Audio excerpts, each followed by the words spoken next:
I still feel immensely angry that the system was in place back in '98 that enabled that amount of oppression on a 24-year-old and a 25-year-old that worked at Miramax.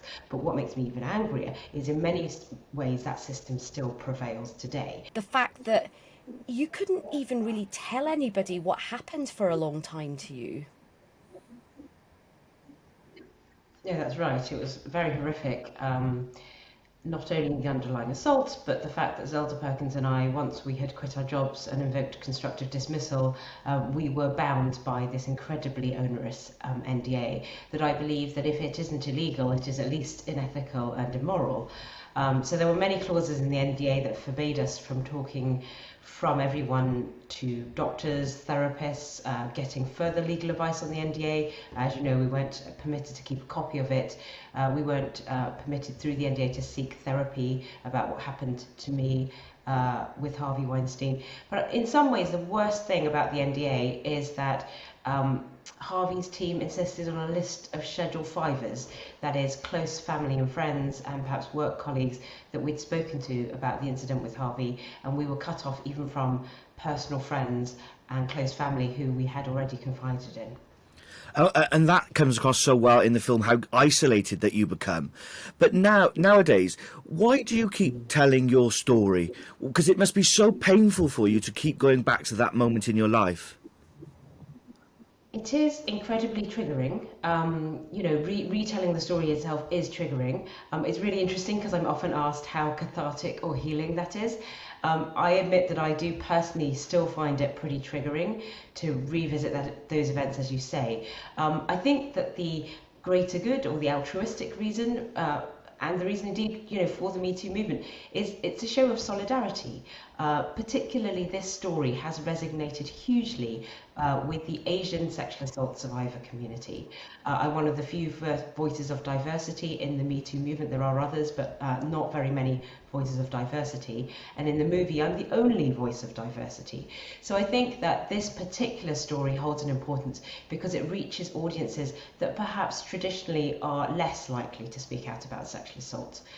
It is my belief, even though dozens of women have spoken about Harvey, it's my personal belief that they're probably the tip of the iceberg in terms of women who were assaulted by Harvey himself. And then, although, tens of thousands, I don't know actually the number, but many, many women have spoken out as part of the Me Too movement. Again, that's likely the tip of the iceberg. The reality is that societally it's still very difficult to talk about sexual assault. The reality is that many survivors will feel guilt and shame. And so I'm constantly getting messages, emails, texts, Facebook messages from women who've read my story, who aren't able themselves to speak about their own story. Either they're bound by an NDA or they're bound by some self-imposed sense of shame and guilt.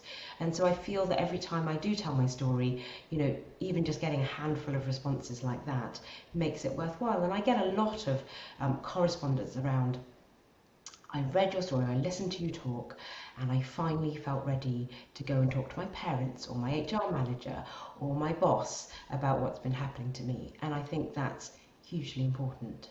And Rowena, something you just said, but also something I felt really strongly watching the film, is the fact that you were talking about coming from an ethnic minority background, that, being the daughter of immigrants, as I am, and I've got my own stories which really flooded back to me watching this incredible film.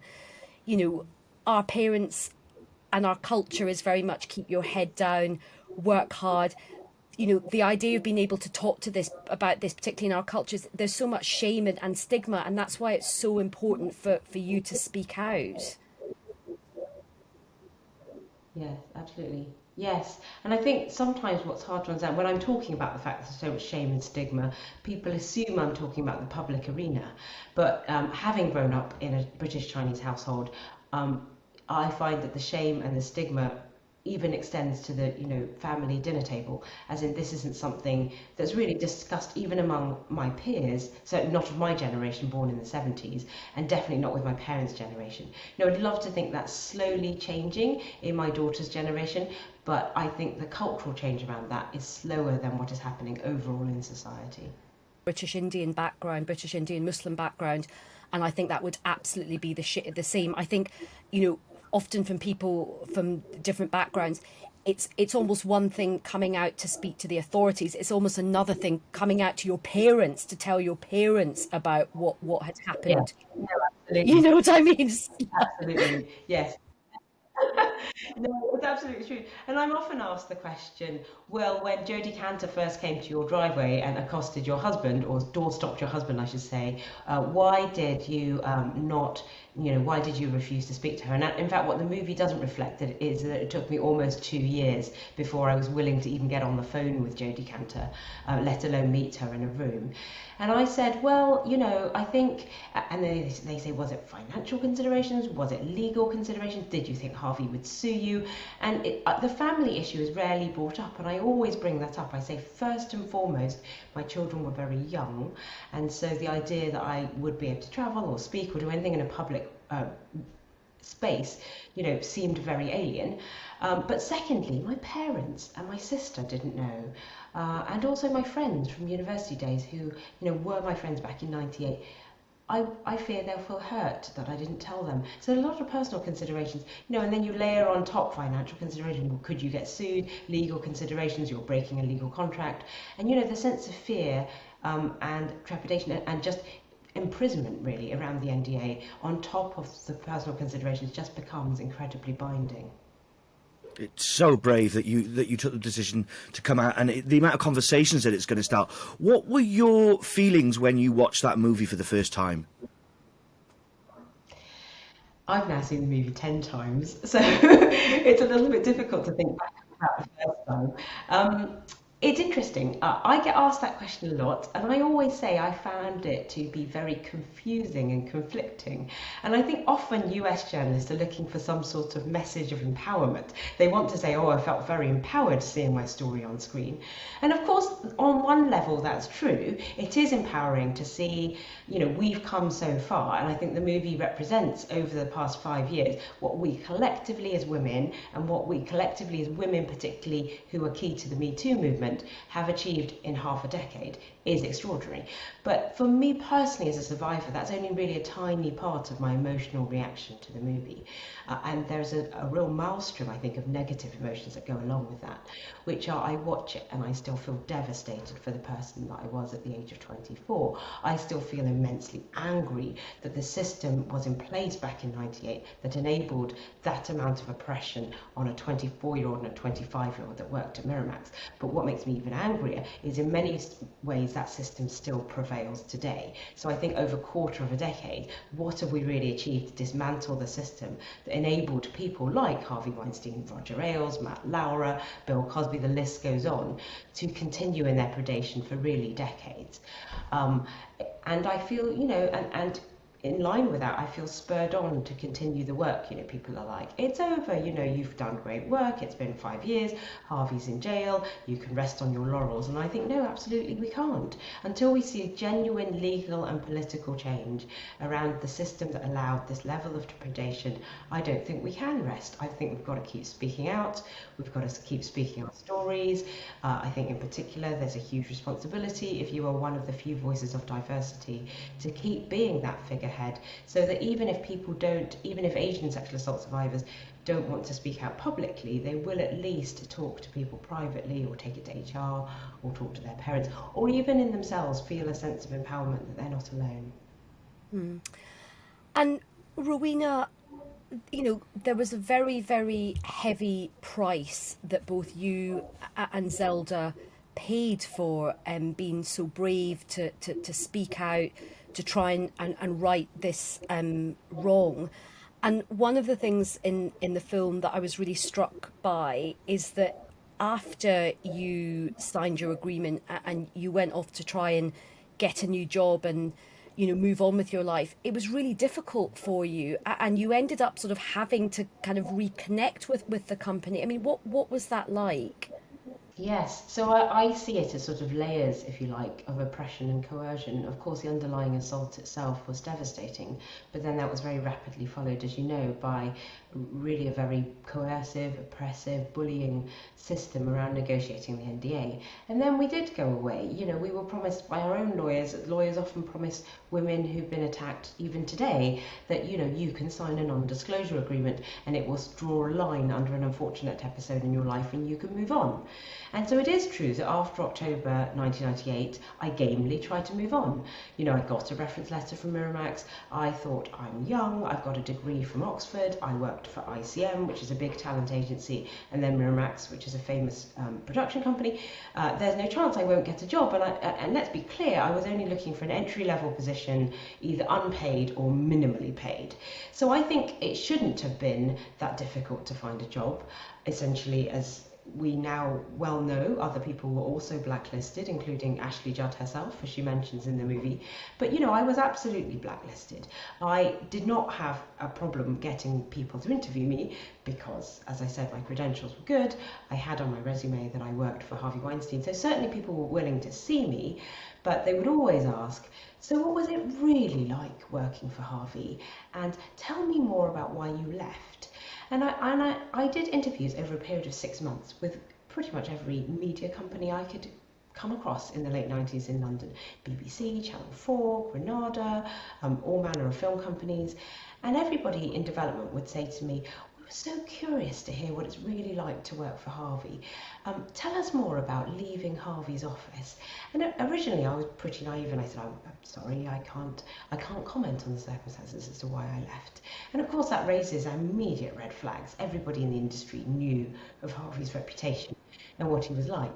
Over 6 months, I gradually got a bit more sophisticated and I said things like, well, you know, he's terribly hard work, you know, everyone knows of his temper, and I would kind of try to brush over it a little bit. But I think in a small industry like this, everybody knew that if you were Harvey's assistant and you weren't internally promoted and you didn't get to some senior position after working for him, something had gone terribly wrong. And I think that again speaks to the system, you know, regardless of specifically Harvey's abuses. Everybody in general knew that he was a terrible person. No one tried to stop him.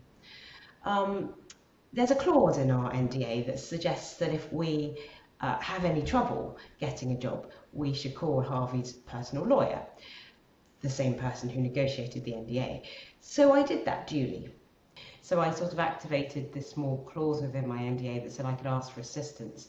But, you know, when I thought about asking for assistance, I was really only asking for a phone call to a rival company to get a job in the mailroom where I could work for free for 6 months and then eventually get a paid, very junior role. It was never my intention that that phone call would trigger a return to Miramax. But immediately, you know, Harvey's lawyers started saying, Harvey really misses you, he thinks you're really smart, he'd love to see you back in the organisation, you know, we feel we've lost a great talent. And of course it is all about control, really. And how did that make you feel when they were saying those things to you, Rowena? How did that make you feel? Well, trapped, obviously, really trapped. I realised I had made a mistake in trying to call them, but I desperately wanted to get back and work in film. And they had said, oh, you know, remember that we've got the lists of your friends and family. I know where your boyfriend lives. So there was all this kind of very onerous, you know, slightly threatening approach to, you know, getting me to sign. And I remember very much once I signed the employment contract, I remember his personal lawyer telling me, I hope you'll understand that this was just business. And I really felt, wow, I think Miramax's sense of how to blur the lines and what they consider to be just business, you know, isn't really ethical business practice in any way, shape or form. And it's not unique to Miramax. No, that's right. Exactly. And so much like within the Me Too movement, we can't over-monsterise Harvey. Harvey is indeed a monster, but we can't over-monsterise him in the sense that he's not the only monster in the room. We can't over-emphasise Miramax as, you know, the one bad apple, because I think that sends the wrong message. I think that there is systemic oppression of women in corporate practices across America, especially sexual assault victims when they faced sexual assault in the workplace. Workplaces are very quick to shut it down. They're quick to use non-disclosure agreements as a tool of suppression, coercion, and silencing. And that is heinous, and really we all need to do something about that, and we need to expose that as a corporate abuse, not as abuse of one particular firm or one particular individual. And Rowena, I suppose final question to you to wrap this up. I mean, the bravery and the courage that you have shown, and Zelda and the other women that have come forward, not just to tell your stories, but as to say, to shine a light on these systemic institutional problems. When you look back, and it must have been, as you say, very harrowing actually watching the film, and even though they're not gratuitous in terms of showing your attack and things like that, are you glad that you have spoken out? Do you think it was worth it? Because it's come at a great personal cost to you as a human being. Yeah. I can't say that every day I think it was the right thing to do. I think it varies a great deal. I often get asked that question about trauma too. I asked, is it cathartic or healing?